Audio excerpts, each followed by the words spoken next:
اعوذ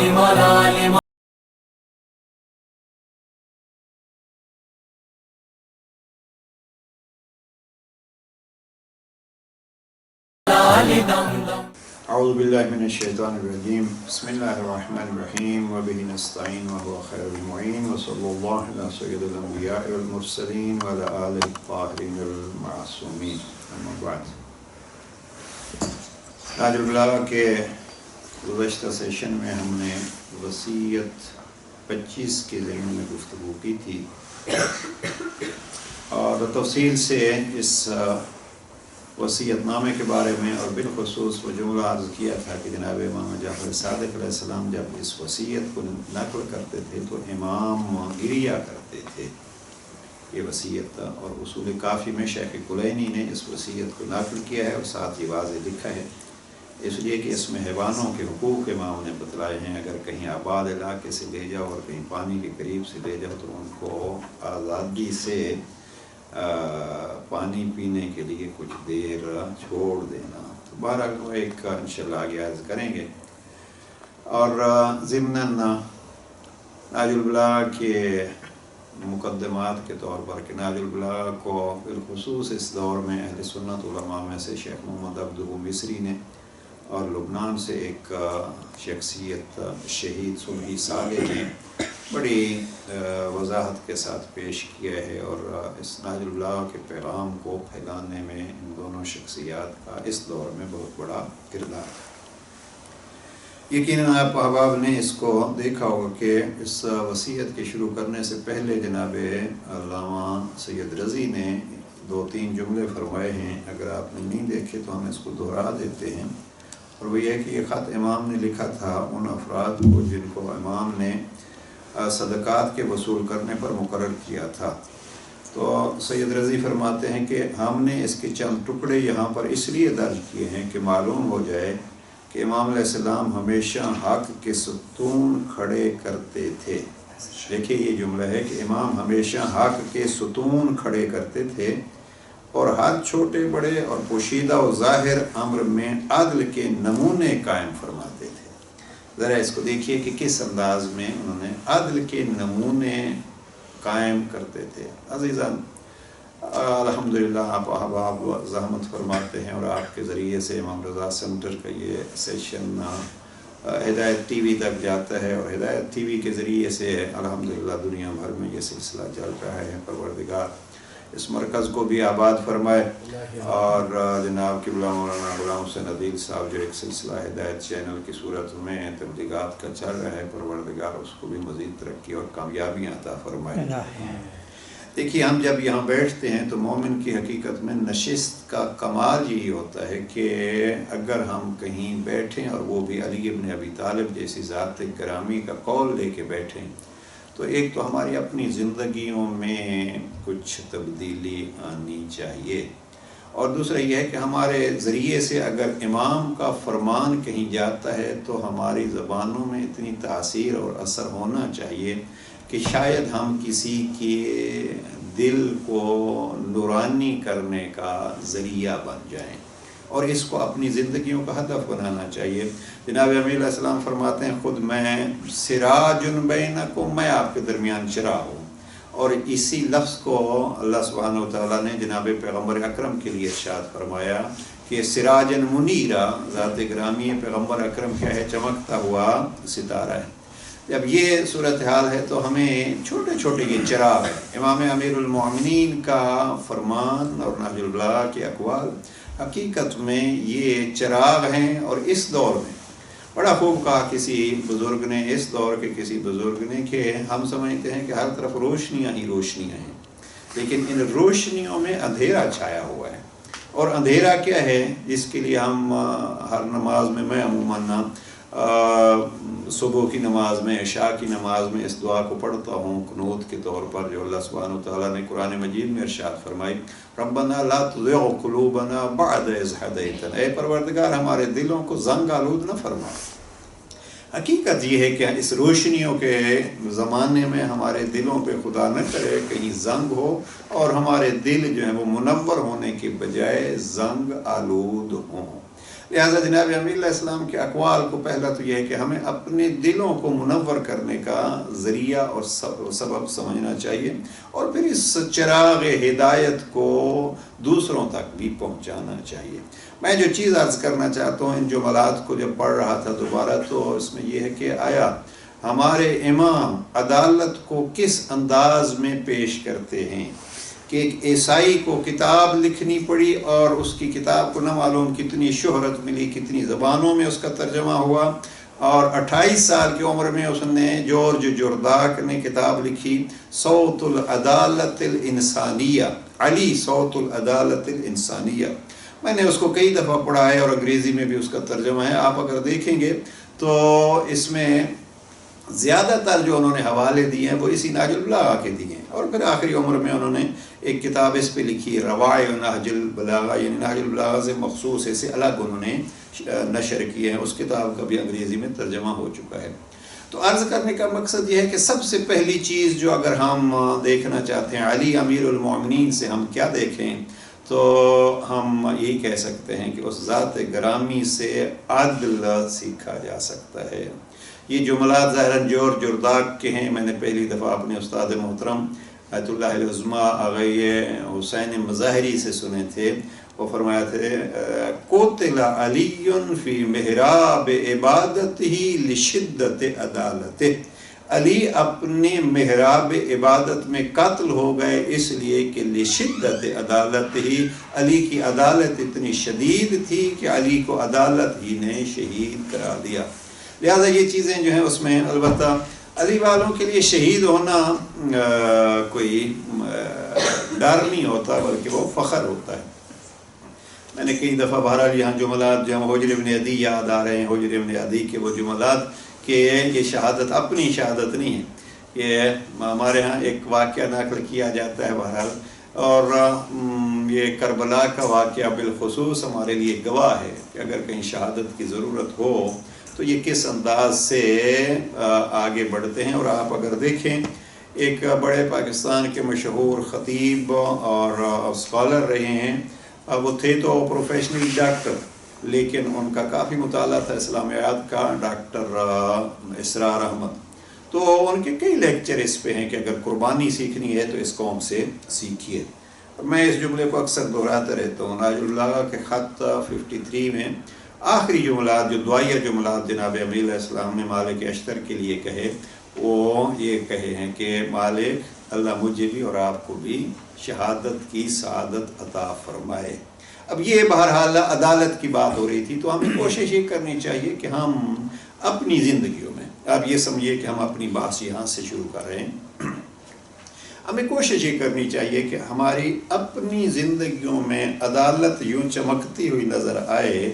کہ ہم کہہ سکیں ہاں یا علی ہم آپ کے چراغ سے چراغ روشن کر رہے ہیں۔ اور اس کے 3 جملے اس وصیت میں بعد از توحید علی نے جو بیان فرمائے ہیں وہ آپ کے سامنے پیش کرتا ہوں، ان کو ذرا دیکھیے گا کہ جناب امیر علیہ السلام نے ایک نہیں، اپنے ہر اس کارندے کو جس کو زکوٰۃ اور صدقات جمع کرنے کے لیے، مالیات اکٹھے کرنے کے لیے بھیجتے تھے، ان میں یہ تحریر ہوتی تھی۔ اور پہلی یہ ہے کہ اللہ کی شہادت، انطلق علی تقوی اللہ وحدہ لا شریک لہ، اللہ وحدہ لا شریک کا خوف دل میں لیے ہوئے چل کھڑے ہو۔ یعنی اگر ہم پہلا کام یہی کریں کہ ہم اگر کسی مشن پہ بھی، اس پہ ابھی اگر بات تفصیل میں جائی جائے تو ایک پورا درس بنتا ہے، علی علیہ السلام اپنے مال اکٹھے کرنے والے کرندوں کو یہ بتلا رہے ہیں کسی مشن پہ بھی جاؤ، خواہ وہ مالیات اکٹھے کرنے کا بھی ہو، اللہ آپ کی نگاہ میں ہو اور اس کا خوف آپ کے دل میں ہو۔ جب ہم مال اکٹھا کرنے کے لیے جا رہے ہیں تو بھی اگر ذہن میں خدا ہوگا تو اس مال میں بھی پھر برکت ہوگی۔ اور پھر یہ ایک پہلا جملہ عدالت علی یہ ہے، خوف خدا ہمارے دل میں ہونا چاہیے، ہر حال میں ہونا چاہیے۔ اور میں آپ جوانوں کے ذریعے سے، آپ عزیزان کے ذریعے سے یہ عرض کروں کہ بالخصوص کہاں ہمارا جن کے ساتھ صبح و شام واسطہ ہوتا ہے، میرے آپ کو معلوم ہے کہ کافی ساری گفتگو جو ہے اس موضوع پہ ہوتی ہے، اس لیے کہ ہم جو ہیں وہ ساری دنیا کا تذکرہ کرتے ہیں، لیکن یہ ہے کہ پیغمبر اکرم فرماتے ہیں اگر کسی شخص کو دیکھنا ہے اس کا اخلاق کیا ہے، اس کا کردار کیا ہے، تو اس کے گھر کو دیکھیے کہ اس کا گھر والوں کے ساتھ، اپنی فیملی کے ساتھ برتاؤ کیسے ہے۔ اس لیے وہ شاکر پروین کا ایک شعر بہت میں نے پڑھا ہے، اور وہ جو کہتی ہیں کہ زندگی میں یہ ہنر بھی سیکھنا چاہیے کہ جنگ اگر اپنوں سے ہو تو ہار جانا چاہیے، اس قسم کا اس کا مفہوم ہے۔ زندگی میں یہ ہے کہ آپ بڑا بننے کی اگر کوشش کریں گے، جناب امیر علیہ السلام کا فرمان ابھی ایک یاد آ رہا تھا، جناب امیر علیہ السلام فرماتے ہیں جس درخت کی ٹہنیاں نرم ہوتی ہیں اس کی پتے اور اس کی شاخیں زیادہ ہوتی ہیں۔ یعنی کیا؟ یعنی جتنے آپ نرم مزاج ہوں گے اتنے آپ کے ارد گرد کے لوگ جو ہیں وہ زیادہ اکٹھے ہوں گے۔ تو پہلا یہ ہے کہ عدالت۔ البتہ اس میں یہ چیز جو ہے وہ میں بارہا اس کو بھی دہرا چکا ہوں، ہمارے ہاں ایک غلطی ہوتی ہے اور ہم نے بڑے بڑے دینداروں میں یہ غلطی دیکھی ہے، ہم بھی شاید اس میں کئی دفعہ مبتلا ہوتے ہوں گے، وہ یہ ہے کہ اگر کسی اور کے ساتھ بات ہو تو پھر ہم عدالت سے کام لیتے ہیں، لیکن اگر بات آ جائے ہمارے اپنی، مثلا ایک طرف میرا بیٹا ہو اور ایک طرف جو ہے وہ کوئی مخالف ہو، اب اگر عدالت ہے تو یہ علی ابن ابی طالب سے یہ سیکھنا چاہیے کہ پھر وہاں بھی عدالت ہی ہوتی ہے، خواہ دوسروں کے درمیان میں ہو یا اپنے درمیان میں ہو۔ اس وقت اگر صورتحال بدلتی ہے تو پھر یہ صحیح نہیں ہے۔ بہرحال عدالت علی پہ انشاءاللہ کسی وقت تفصیل سے عرض کروں گا کہ نہج البلاغہ میں جناب امیر علیہ السلام نے اپنی عدالت کو کیسے، کس انداز میں بیان کیا ہے۔ ایک صلوات پڑھ لیجیے محمد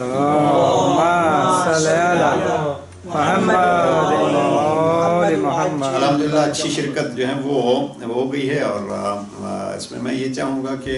اگر درس کے آخری حصے میں آپ کے ذہن میں کوئی سوال ایسا آتا ہے اس درس سے بالخصوص یا نہج البلاغہ سے مربوط، تو آپ ذہن میں رکھیے گا کہ وہ پوچھا جا سکتا ہے۔ تو یہ بہرحال جناب امیر علیہ السلام کا پہلا جملہ ہر خط میں یہ ہوتا تھا، انطلق الی تقوی اللہ، کہ چلو لیکن چلتے ہوئے یاد رکھو کہ آپ کے دل میں خوف ہو کس کا؟ اللہ وحدہ لا شریک لہ، اس اللہ کا جو وحدہ لا شریک ہے۔ اب یہ ہو گیا تقوی کی وصیت بھی اور وحدہ لا شریک کا اقرار بھی۔ اب دوسرا جملہ اور مہم جملہ، اور وہ ہے ہمارا جس کے لیے اس وصیت کو چھیڑا ہے، کہ 3 جملے ہیں، وَلَا تُرَوِّعَنَّ مُسْلِمًا،